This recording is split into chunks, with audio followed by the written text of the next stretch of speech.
What's up, and welcome back to Nowstalgia Pod, giving you your weekly, almost out of quarantine check-in with pop culture, TV, movies, and music today, Dave.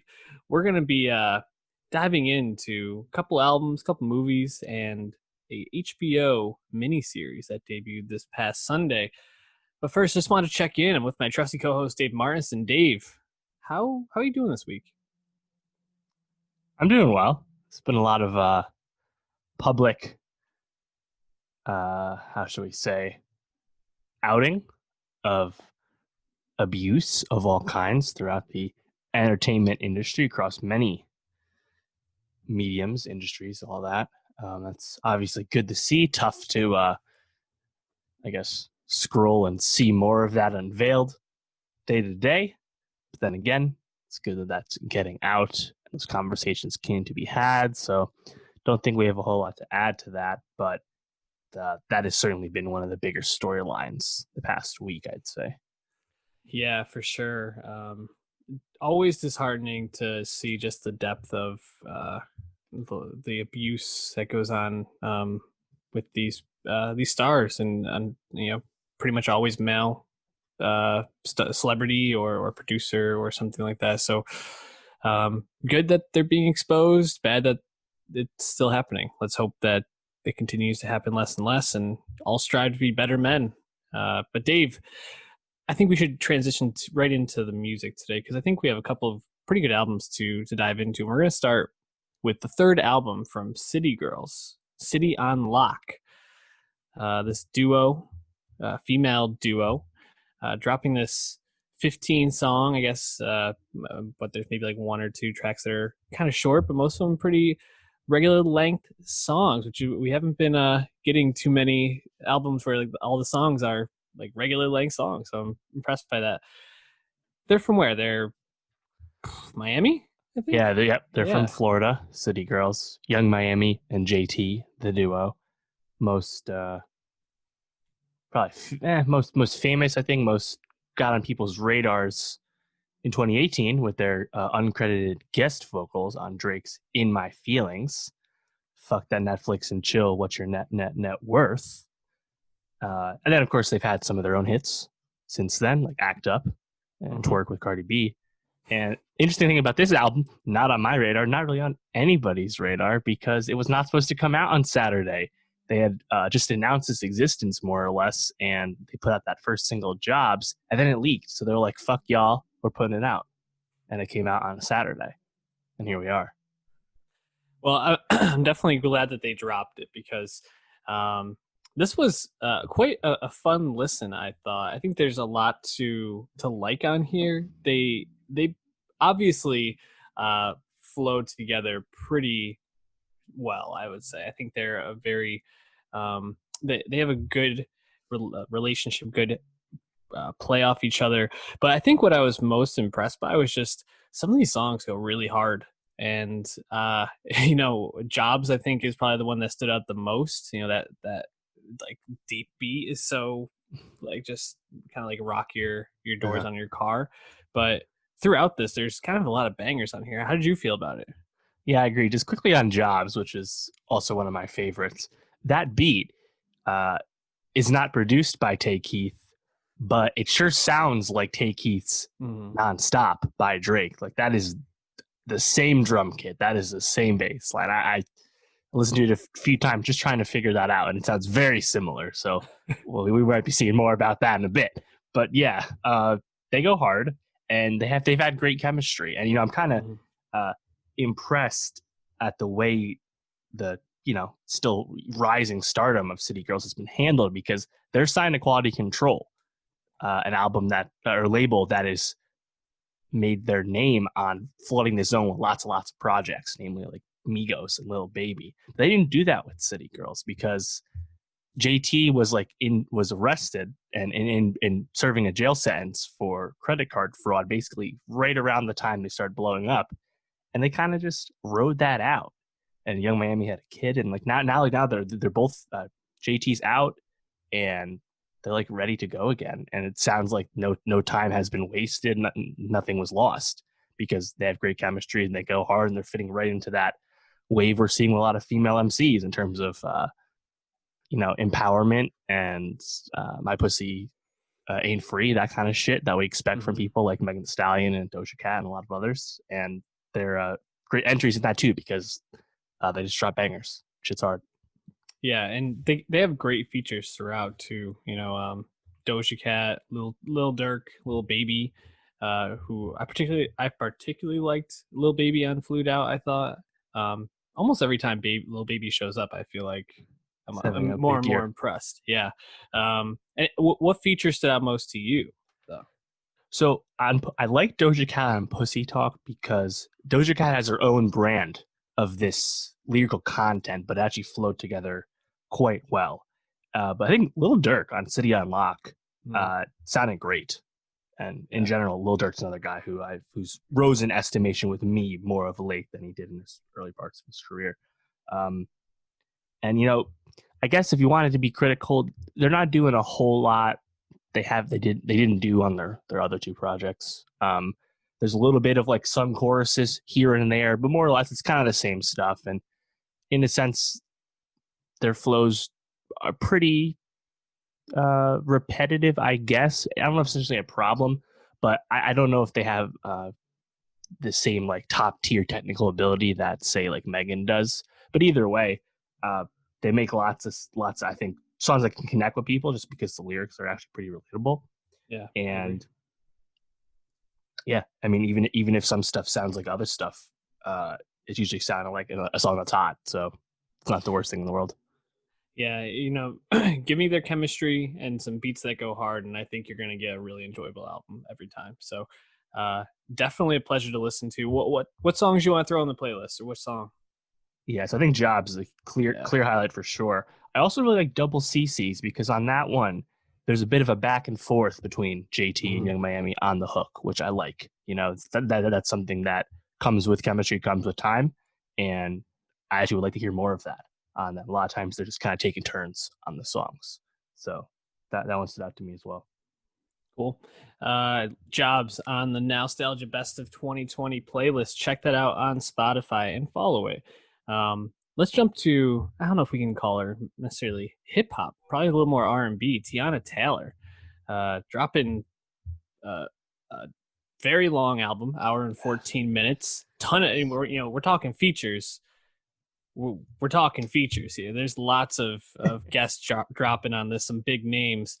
But I guess I just want to start off. I listened to this in the car on a long drive this weekend, and I found myself just at times like jaw dropping, like how nasty this got at times, how graphic some of these lyrics were. Felt like I needed to take a shower at points. Teyana really bringing the sex appeal and injecting that straight into her songs. There's a run like right in the middle of this album where it's just like one song after another where you're just like, God damn, this is some sexy shit.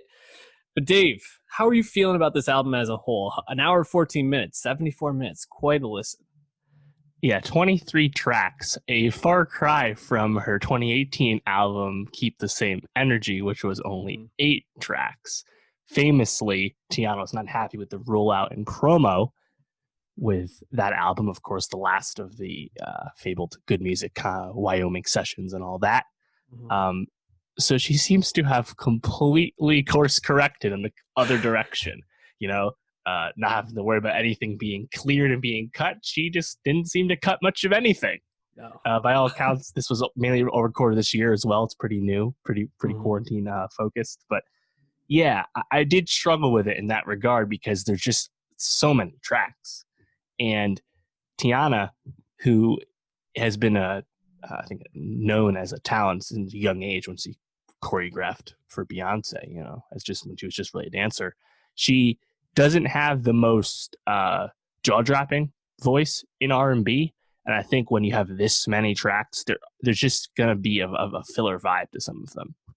But it is cool to see her kind of double down and give you what you wanted, because she also was not happy with how her first album, 7, on Good Music did as well. So, this definitely seemed to be something she wanted to make, and it's very influenced by her marriage to Iman Shumpert and their daughter, who's now a few years old. And you hear the audio of that 911 call when they give birth in the bathtub and all that, which people know. So pretty crazy.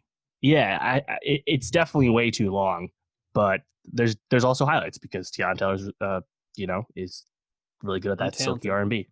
Yeah, and I think some of the tracks, especially in that run I was talking about, zooming out, a lot of those tracks start to blend together and don't really stand out as super memorable. But I think when she's interplaying off of someone jumping on the track with her is when she really shines, and you can kind of hear just how much I think she feeds off the energy of somebody else. Because I actually found a couple of her tracks, like even the Wake Up Love track, to be a little bit sleepy when it was mostly her carrying it. But I think some of the tracks, like the one with Kalani Morning, I thought that was really strong. Boomin' with Missy Elliott and Future. I actually liked Future's feature, on which the calendar. Is like the first time I really enjoyed Future in a long time. And then obviously I think the last track with Lauryn Hill, always just, I feel like, bringing the fire. She's the personality in of herself, obviously. Mm-hmm. What track stood out to you? Yeah, it is a bit of a flex to have Lauryn Hill, Missy Elliott, and Erykah Badu on your album as features. Lauryn Hill, obviously, in particular, that's pretty rare. I got to be honest, I was incredibly surprised to like King Combs' feature as much as I did on How You Want It. King Combs, of course, is Diddy's oldest son, who does rap. He's rapped for a while. I haven't really done anything of note, but I thought that was actually a really good feature, man. Speaking of the dirty shit, he's talking about face down, ass up, and all that shit. It's like, as far as a solo track, I also like Try Again towards the end as well. Yeah, I agree, and I think that I think a lot of it is quality. I just don't know if anything really caught me on second listen through the same way that a couple of the features did. I thought 1-800 One Night was pretty catchy for a solo track. Good hook. So I mean, Teyana is very interesting, right? Because I feel like in name recognition, she's pretty well known, obviously, like you mentioned, for her choreography and dancing skills. But for her actual output, I don't know if any of these, I don't know if she has a song yet that really solidifies her as like that next like great star. Like she seems like a pretty middling artist, I'd say. Yeah. And like, I think what she's like 28, 29, like she's been around a long time and she's a successful R&B artist, but you're right. I don't, she hasn't risen to the heights of, I don't know, say SZA, just because the music hasn't totally been there. And yeah, I think you're right. She doesn't really have like a true like bona fide hit, but at the end of the day, that's okay too. I think I was reading some of the press about this, that her and Shump have also done like investing in a lot of businesses and stuff. And I believe Teyana's involved in some like dance studios and dance brands and stuff like that. And maybe named after her daughter, I forget, but definitely a multi-hyphenate, which is cool, but the music is clearly just one part of that. And solid, but still not being wowed, and I still want more. But this definitely feels like this was a cathartic project, like a for Teyana drop more than anything else. Definitely, and hopefully this gets her on the path where she wants to go. I'd like to see her create something a little more succinct, kind of like Georgia Smith. I feel like she could very much be in that same conversation with a more focused album. But, we have another female artist we want to talk about, Phoebe Bridgers, who dropped, I'd say, a very focused album with Punisher. Her second solo album, she obviously dropped 2019's Better Oblivion Community Club or Community Center. Or whatever it was, with Connor Oberst of Bright Eyes. Project we review. Check out that review. I think we liked it. I think we thought that they played off each other well. I think it was the most coherent and inspired we'd heard Connor in a long time. And I think Phoebe as a writer can definitely bring that out. And I think that shines through in Punisher as well. Phoebe, I think, is a great lyricist. And I think she also constructs songs really masterfully, has some nice little flourishes and touches that really add to the meaning and usually like the sadness of the song.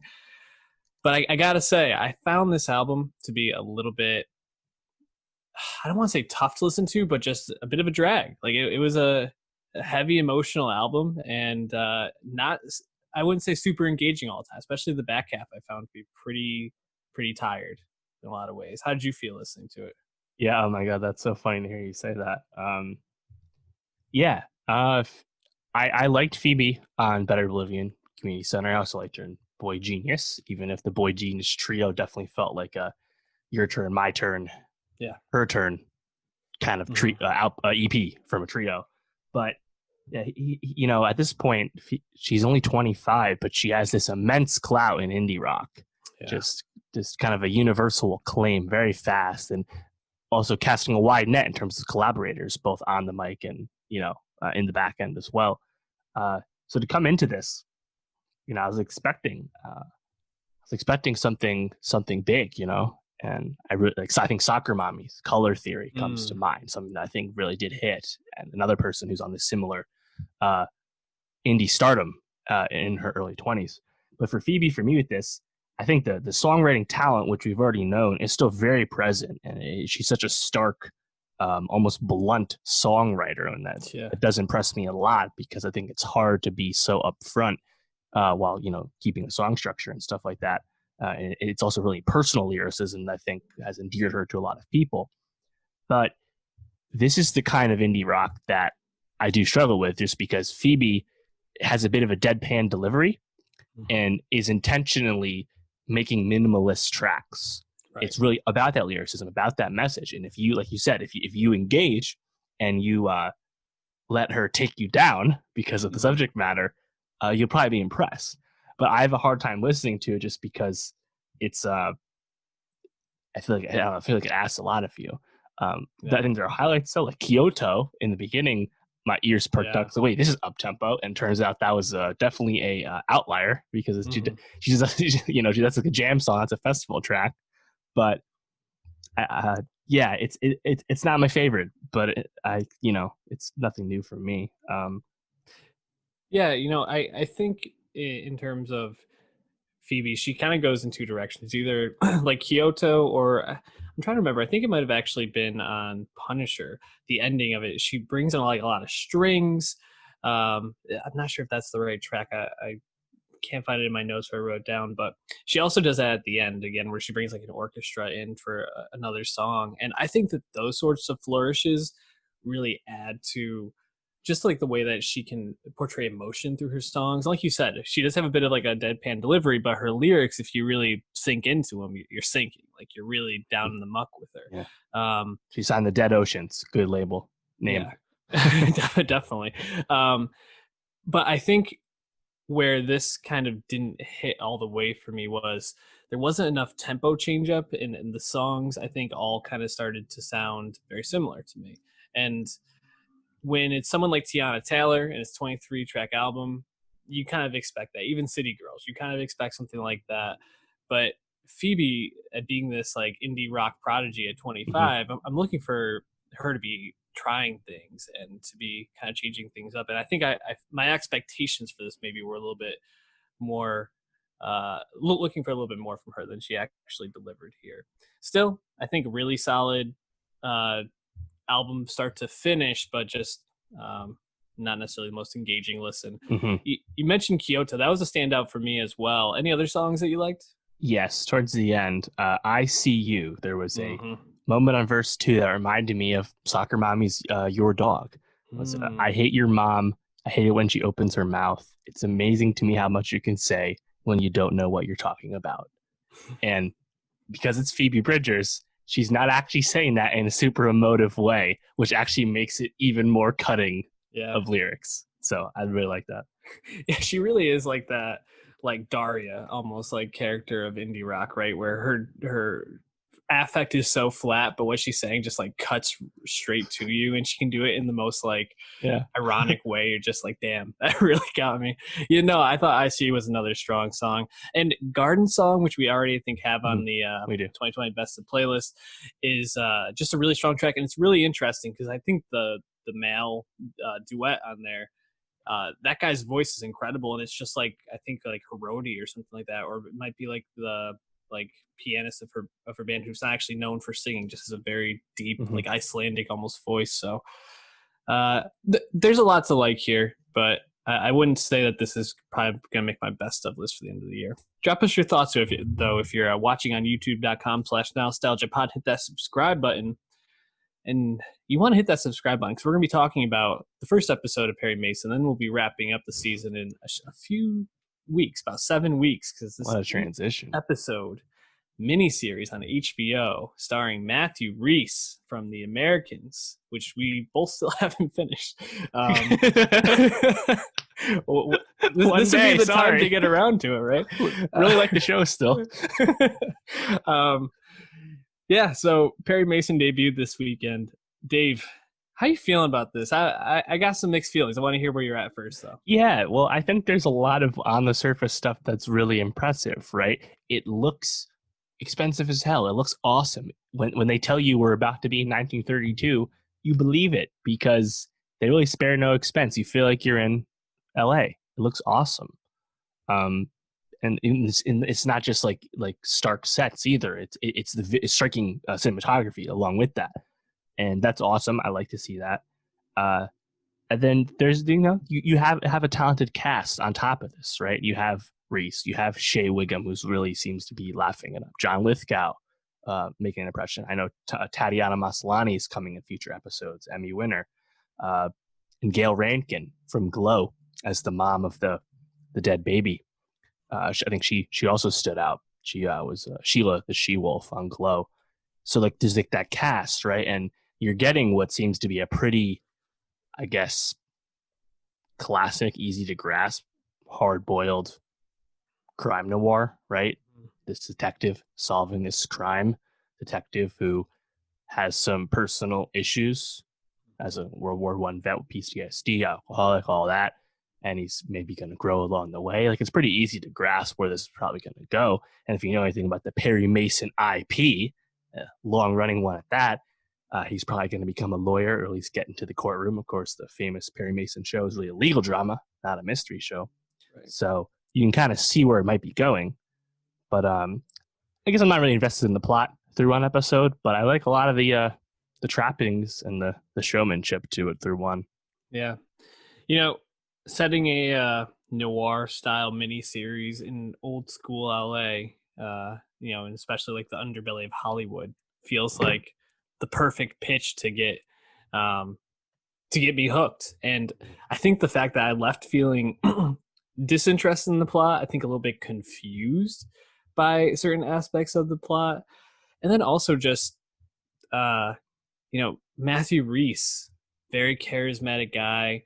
I think the one knock was in The Americans. He kind of has to play the sad boy to I'm forgetting her name. Carrie Russell. To Carrie Russell's Philip Jennings and whoever Carrie plays. I forget the name. Again, haven't watched it in a bit. Yeah. And I feel like he kind of gets put back into that role here. And I think he's doing a lot in this, and especially, kind of in that last scene when he kind of starts to piece things together, but he's obviously having some sort of PTSD or depressive episode and kind of freaking out. I found myself just being like, this feels a bit over the top, like almost like Matthew Rhys is, I think, overacting a bit. Maybe we'll give him the Matthew Rhys overacting award. And I think it's just also to have all these aspects and not be completely hooked into this murder plot, like this child whose eyes were stitched open seems really, I don't know, baffling to me why it didn't more. And I think I found the beginning a lot more engaging when he was kind of this, like, tracking this guy, taking a picture, gets the picture of him having sex with the star of Hollywood, and how he was trying to like extort more money out of the studio to for the picture that they got. I found that to be way more engaging than the murder plot. I almost kind of wanted to see him running around Hollywood dealing with all this like shady Hollywood business, kind of like Hollywood on Netflix, but grittier type of thing, you know? Sure. I guess I just didn't really feel like it hit a lot of the right notes for me. But again, kind of setting things up. There's a lot more to come, so we'll see. What are you excited for this season? I'm definitely looking forward to seeing Maslany, we saw her visage on the wall in that first episode. Apparently, she's a very energetic, engaging radio preacher. Yeah, and that sounds tantalizing because she is a very talented actress, winning for Orphan Black a few years back. Yeah, I mean, Perry Mason, the character in this, we're kind of getting that difficult man archetype right. that we've become very familiar with in the past 10 years on TV, right? And it's kind of weird because it's an origin story, but it's not like anyone needed to be told as an origin story because the Perry Mason quote unquote IP isn't some like bristling thing. Most people don't know what Perry Mason is. It's a show from the 60s, you know, it's old. That being said, I'm willing to see what happens because, again, I think a lot of the presentation is so strong. So I think for me, I'm be curious to see if the Perry Mason character and Reese's performance that goes along with it. I'm interested to see if the character has enough growth to make him like more engaging, more, I guess, enjoyable to have as a protagonist. You know, not that he needs to exercise all his demons, but he did just kind of seem like a kind of a tough on his luck guy through one, you know, and it's for a story that was pretty dark through one episode. There was a brief moment of levity, right, when we got that really active sex scene with his pilot friend. I thought that was actually like some great physical comedy when they literally fucked themselves off the bed. That was hilarious, honestly. Especially and Perry's not even emoting much of anything the whole time. It's kind of deadpan while he's getting fucked off the mattress. So funny. So I hope that continues in some capacity. Yeah, that kind of humor. But yeah, interesting. Funny enough, the first episode had higher of nightly viewers, higher ratings than Westworld season 3's premiere, as well as the premieres of Watchmen and The Outsider. So remains to be seen if it gains in the ratings week to week the way Watchmen and Outsider did, but I'm surprised to see that much attention for it. Maybe that's a COVID effect. Don't know. Also, this one originally was going to have Robert Downey Jr. playing Perry. Wow. Who had to drop out due to scheduling. I really hope that wasn't because of something like Doolittle. Who knows? But RDJ is still a producer on the show. And RDJ in that role would have been I think a fun watch for sure. Alcoholic RDJ in real life and on screen, pretty cool. I'm with it, man. Perry Mason. I think there's some good bones here. Let's hope that it becomes a little bit more captivating as the series goes on. We'll be checking in after the 8 episodes conclude. But let's move on now to Netflix, where we're going to be talking Penelope Cruz and Ana de Armas, but not that much because, you know, when you get those two in a movie, you got to make sure that they just get these supporting roles for sure. The Wasp Network from Olivier Assayas. No. Assayas. Yeah. Assayas. So this dropped at the Venice Film Festival back in September 2019. Released in France and then dropped on Netflix this past weekend, starring, as I mentioned, Penelope Cruz, Ana de Armas, Edgar Ramirez, Wagner Moura, Gael Garcia Bernal. I mean, stacked cast here. Leonardo Sbaraglia. And man, to have this much talent in a movie and get this kind of output is just really frustrating. And like I said, I think the story is really interesting. But I think where I feel most frustrated with this is you have Ana de Armas and Penelope Cruz, who every time they're on screen, you just want to watch them. They're super captivating and engaging. And the story revolves around them for like 25 minutes out of a 2-hour and 15-minute movie. Really frustrating. How did you feel watching it? Yeah, you have to think that Penelope and Anna took their roles because after reading the script, knowing these weren't like huge roles. They probably took these because Olivier Assayas has a big reputation as an international filmmaker. I actually haven't seen any of his movies to this point, but Personal Shopper in 2016, Kristen Stewart has been on my list for some time. I know he's nominated for a Best Foreign Language Film in the past, and is definitely generally just a presence at film festivals when he makes movies.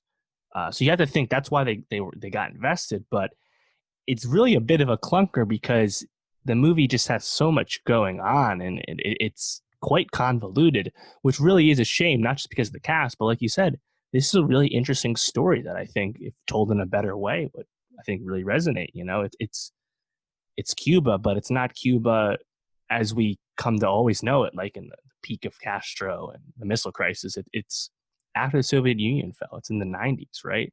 Mm-hmm. And this whole thing about spies and moles and terrorist action in Cuba, and then Cuban spies within those terrorists that are anti-Castro. It's very fascinating, but the problem is the movie doesn't make it coherent enough. We keep getting introduced to new characters, new organizations, new acronyms. The passage of time is quite unclear and seems to change scene to scene, you know, and then almost seems like there's like non sequitur things always, like when we just meet new people and have to like invest in them for a bit, like when we get the El Salvador guy who does the bombings in Havana, right? And we spend time with that guy, and like he got fucked over, but like how can that land with the audience? You don't have enough time. And then we get back to Nelly Cruz to end the movie. Like it's just it's such a mess. The El Salvador thing, I think, is a really good encapsulation of what is wrong with this movie, right? Like, you are left very confused. You cut to the scene where this kid is doing these bombings and then gets kind of whisked away and you don't see him again. It's maybe like a 10, 12-minute scene. And then at the end of the movie, they give you an update on that person. They tell you what happened to him and where he is today. It's like, why would I ever want to know? Because I was investing in this guy for less than 10 minutes and don't really care. I think the heart of the movie is the relationship between Penelope Cruz and Edgar Ramirez. Supposed to be this like withstanding this very complex network of spying, double spying almost in a way, and Penelope Cruz being the woman that stands by her man who's doing this for God and country. But I think the story that lands the hardest is Ana de Armas, who really is just this like, I don't know, drive-by shooting almost in this whole thing where she's just totally used and then left and is kind of left to like be exposed by the media, kind of exploited by this guy who then says the thing he misses most is his Jeep back in America. Jeep Cherokee. Yeah, totally devastating. And Ana de Armas is great in this. Yeah, she really sells it as the disgruntled wife character. It's not the best role, but no, she again is quite compelling, like she often is. And I think some of the male characters in this were not emotive or strong enough in their role to be playing alongside such charismatic female actors. It's just a bit of a confusing movie, I think, in a lot of ways. Mm-hmm. Yeah, well, I think another sign that the movie clearly wasn't working is there's these two big data dumps of exposition via narration.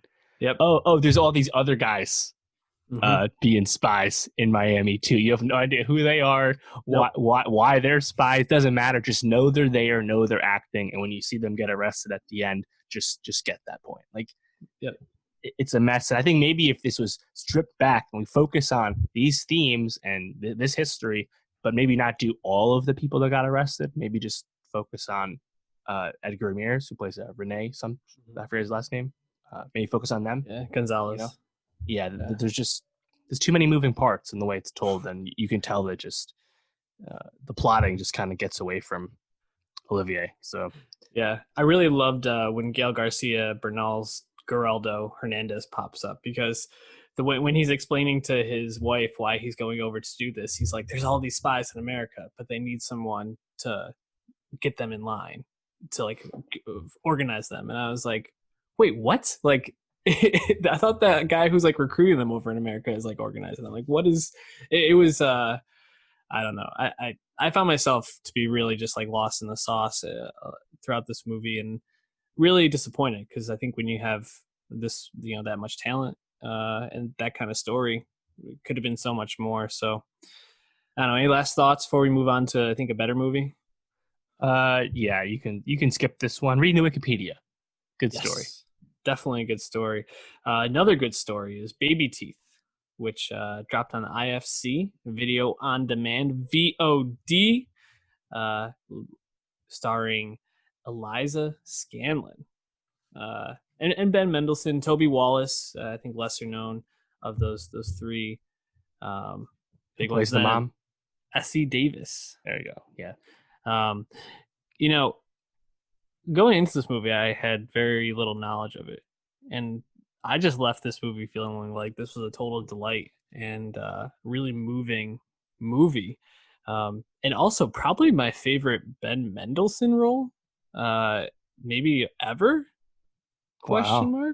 mark. I found him to be super just moving in this role as this grieving dad who's trying to like hold the family together while he's also falling apart. But um, how did you feel about Babyteeth?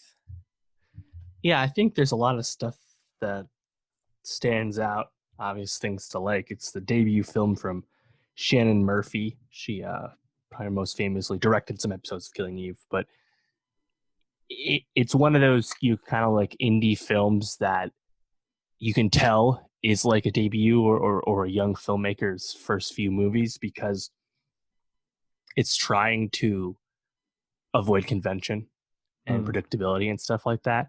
And I think it does really succeed in that because Babyteeth is a movie about a sick, dying kid, but it's not like all the other ones where like they try and make you feel really sad about it.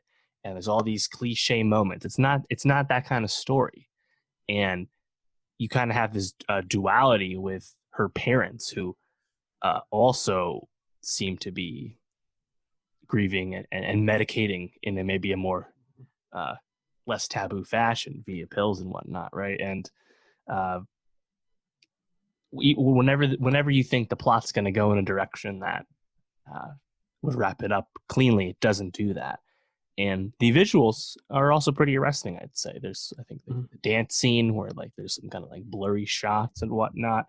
Uh, yeah, I think in general because it's not your average sick girl dramedy, it seems to stand out to me, and I think the ending scene on the beach yeah. is particularly effective. So yeah, Babyteeth, not something that was on my radar either. Surprisingly, this had already been shown at festivals before. I'm surprised it took this long to get released, but yeah, I hope a lot of people check this out because this is it's just kind of different, kind of interesting, and yeah, there's a lot to like about it.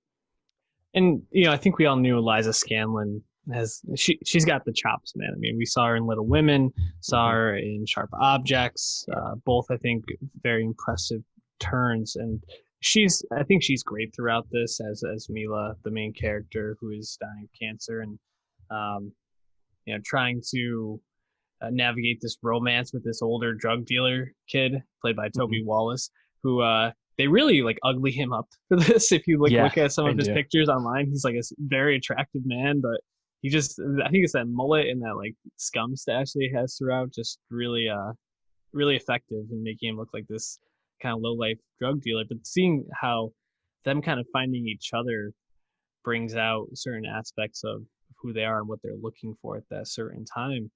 And I think the seeing the parents work through their grieving process in this was probably the most moving part to me. I think Mila and Eliza is just a vehicle for the growth of all the other characters, because you obviously know that her trajectory, she's going to die. That's what the movie is about. But seeing how Henry and Anna, the parents, work through this stage of denial and leave my daughter alone, like why are you doing this to her, to being like, okay, she obviously needs you as she goes through this part of her life, and coming to terms with that, and how her happiness is kind of tied into this thing that they actively would be against usually, is really fascinating. And um seeing them deal with in their own way. Ben Mendelsohn plays this therapist or psychiatrist, I guess, who's just prescribing all this medication left and right for people. Including to his own wife. Yep. And she's taking all these medications to pretty much numb herself, and he's like hooking up or making out with the pregnant neighbor because he's kind of feels like he's losing his marriage, losing his daughter. It's very, very fascinating. And that last scene, man, you mentioned it, beautifully shot, visually striking, but the way that Ben Mendelsohn just kind of like goes through all that pain on his face without really saying much. I was choked up watching that. I thought it was incredibly effective and moving. What else stood out to you about this movie? Anything in particular? Yeah. Speaking to the convention again, Moses, his kind of presence, especially in the really first hour of the movie, when the way you meet him and he asks for money, and then when he breaks into the house later and seems to come and go with Mila as he pleases, you're not really sure what the intentions of the character are, and it ends up becoming a love story of sorts, but not in the traditional way where they just kind of fall for each other. And I really liked, as you said, that the parents kind of just accepting that they need to just let her be happy because she's not going to be alive that long. Mm-hmm. Is that honestly kind of some deep shit, and especially watching them grapple and not just immediately come to that conclusion. I think it makes for engaging storytelling. And then towards the end too, when she's telling him to suffocate her and just end it, and he's like, I don't want to do this, and they almost do it, right? And then she soon dies anyway. It's like again, it's not where you expect it to go once they've kind of come together and been accepted by the parents and all that. So I think the middle parts of the movie, when they're like kind of following each other, it's kind of hazy. Yeah. And that's probably some of the weaker stuff for me, but also has some of the best visuals. So for me, it's just the beach scene though. That's the hallmark for me. And as you said with Scanlen, immense talent thus far. Cool. This is an Australian film. Yeah. Just about everyone there is Australian, or I think Toby Wallace moved to Australia when he was a young boy as well. So that's kind of cool too. I hope this is a big deal over there. Yeah. I really liked that party scene. Felt very, very like realistic for a party. I feel like, where it was like in this small place, like kind of like weird lighting and people like just like hanging out in the kitchen, like drinking, like it, and yeah, people are dancing. Maybe that's not always like how every party goes down, but this one I just felt very real. And I think Shannon Murphy has a good sense of like creating these spaces, even if like at the end when they're doing like the holiday together, that celebration together, when the neighbor gets goes into labor. I wasn't really sure how they all came together. It felt a little strange to have Moses's family, who it seems like he just reconciled with pretty quickly, to now come together with that family and the neighbor as well. But some really memorable scenes that really like bring you back to times and moments in there in this movie. So I think a really impressive debut from her. Check this one out. It's only $8 or $7 on video on demand. So you don't have to shell out the whole 20, get two people, and you're paying $3.50 for that, dog. Yeah, check it out. What do we got for next week, Dave? And then the biggest thing would be the third album from Haim, Women in Music Part 3. Been 3 years since their last album. This had been delayed a few times due to coronavirus, finally coming. Also, we'll be talking about season 2 of The Politician on Netflix from Ryan Murphy. We talked about the first season. We'll see if we like this one more. And also, I think the most interesting... Thruple. Most interesting to me also is Irresistible, new movie on demand this Friday from Jon Stewart with Rose Byrne and who's the male in it? Looks pretty good though. And also Will Ferrell Netflix movie Eurovision is coming out as well. We probably won't be talking about Twilight Zone. That's actually coming back for season 2 on CBS All Access this Thursday. Didn't really care for that first season, but that is here if you want it. And yeah, maybe something else happens too. Yeah, things just popping up like City on Lock. So we'll see. Yep. Anyways, catch you next week.